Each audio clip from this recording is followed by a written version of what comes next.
Hello, and welcome to Money Girl's Quick and Dirty Tips for a Richer Life.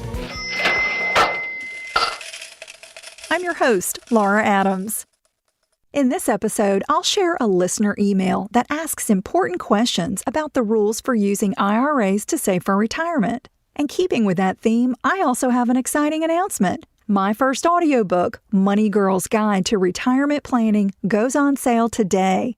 It's a must-listen for anyone who wants to create a financially secure retirement, whether you're a complete beginner or have already started to save. It covers everything you need to know to be proactive and build the retirement of your dreams, even during market volatility. It's available on iTunes and Audible.com for just $5.95. It's a great way to learn about retirement planning and to support the show. It's great to get your listener emails. Please keep them coming. Knowing what's on your minds helps me prepare topics for the show. I try to personally respond to as many questions and comments as I can. Recently, there's been lots of mail about saving for retirement, so I thought I'd share one from a listener named Robin so everyone can benefit from the information.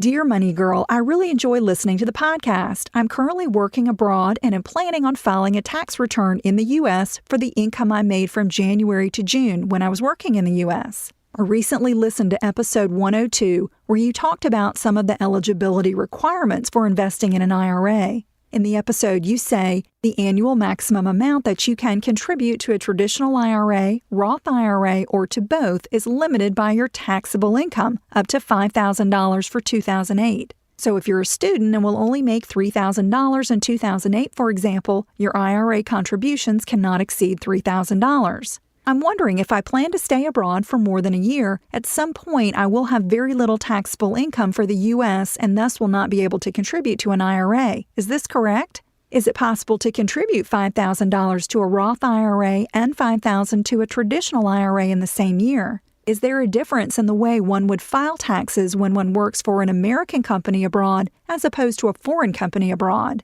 Thank you in advance for reading my questions, and I hope to hear an episode about this topic.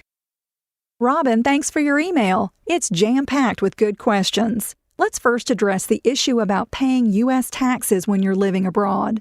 If you're a U.S. citizen or resident alien, your worldwide income is subject to U.S. income tax no matter where you live. So the same rules generally apply for filing tax returns whether you live in the U.S. or not.